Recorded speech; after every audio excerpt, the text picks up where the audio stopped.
Hello everyone, hope you're doing well. We are back on the dev server, having a look at a new ground vehicle coming in for Sweden. This is the USH 204 GK. Now, you may actually be familiar with a vehicle which is very similar to this, which is already in War Thunder. It's the USH 405. This one is a terror, I think is probably the way to put it. It's incredibly silent. It has these ridiculous rockets that it fires, and yeah, they do a ton of damage. These ones right here, the heat anti-tank grenades, and you're able to pen pretty much everything, and you don't see them coming, you don't hear them, you just get battered, and it is crazy. This USH is very similar to that USH, apart from it has a different weapon, so it's nowhere near as good. This, instead of the rockets, has access to a 20mm Orlecan 204 GK cannon.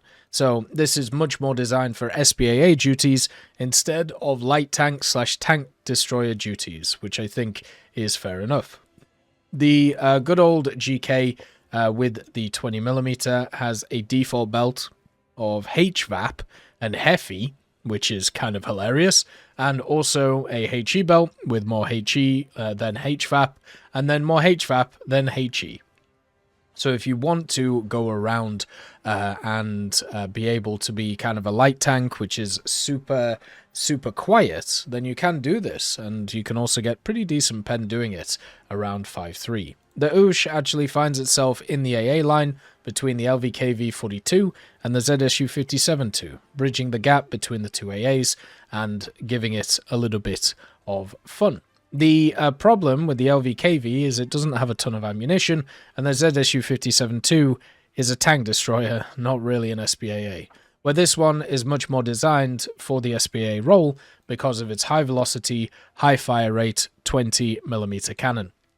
With good gun depression too, you can have a bit of fun as well when annihilating people. You can see too, the USH will have access to the new kind of driver's controls that you can see here modeled. So if you take this out, the vehicle won't be able to move. But it's also a two-man crew. So I feel like if you are shooting that, the crew is probably dead, unless you're playing arcade and you have crew replenishment. It does have the 90 horsepower engine, but this thing weighs less than 5 tons. It also has a good max speed forwards. Can't really get out of dodge, but just like the other USH, you don't ever really need to. You fight your way out, which is how these things work. It's also absolutely tiny, so it's going to be really hard to see on the map, and the gun elevation is pretty good for its size, so 75 degrees to go ahead with. Armor-wise, its max is 10mm, so you're not going to be stopping any shells, you're not really going to be stopping anything, and from the top, which is obviously being an AA, it's going to get attacked from, it has 6mm, so you better destroy the enemy first before they start hitting you, because you're just going to die super quickly. It might be hard to see the USH though, since it is so small compared to what's on the map. Now, this vehicle, since it is a artillery piece, sorry, not artillery, an AA, it doesn't get access to scouting.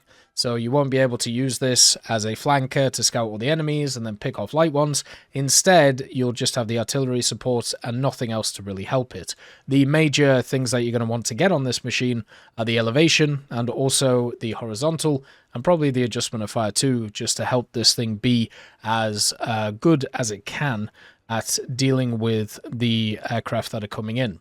It's not really a secret that the mid-tiers of War Thunder have been hell for a lot of vehicles for a long time, with CAS being an incredibly prominent part of the game.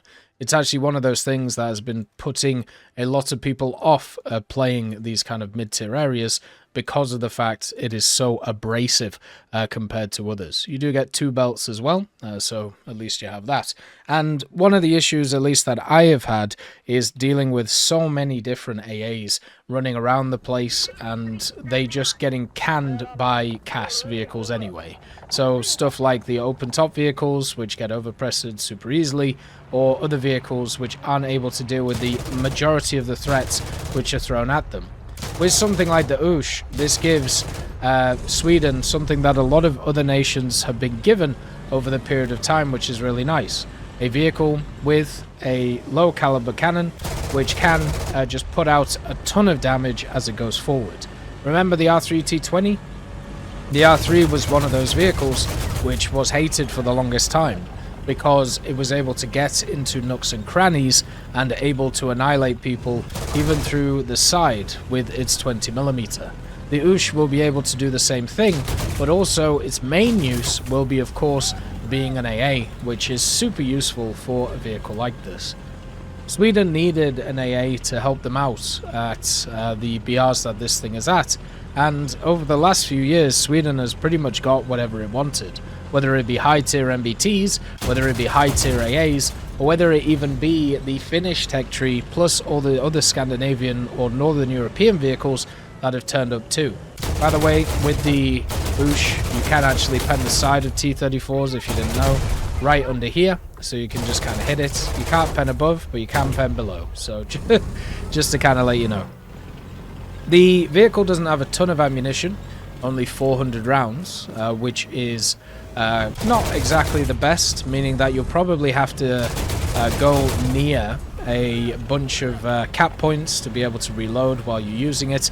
But in the meantime, you can also use the artillery to try and pressure different positions and have a bit of fun with the ground units. I feel like for me, adding more and more of these vehicles is good for all of the different nations to be able to give them a little bit of a threat against the CAS which is coming in, and since it's closed you don't have to worry as much about overpressure. It's still a problem, still going to be annoying as all hell, but not as bad as what may come in you know, in the future. They've talked about the idea of rebalancing a lot of SPAAs and, well, sorry, not a lot of SPAAs, but a lot of CAS elements, and stuff like this will bridge the gap between them, waiting for, you know, the devs to actually do that, which has taken a really long time already.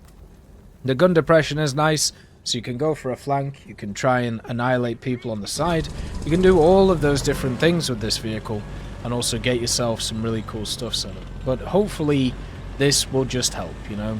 I'll never say that these vehicles shouldn't be added. They just need to be there, otherwise the fighters and the bombers and the strike aircraft will take over the game, as they always do. Hopefully America can get something similar soon, since they're pretty much the only nation now that is missing a vehicle like this. As always, I hope you're doing well, and I'll see you next time. I'd just like to thank GMG Smiley, CD Beans, Chieftain Mike, EMN3 Galaxy, Tulio Pontecovo, Brendan Quinn, Carrion Crow, Gus Irenicus, Pyman, Wartinder, Teddy, Daniel Stanton, Martinez, B. Young, Ozzy Panzer, Alan Hacker, Liam Shear, Opium Prime, Lafouche, Sem, Aslan, Uncle Bean, and Derek R. for supporting the channel.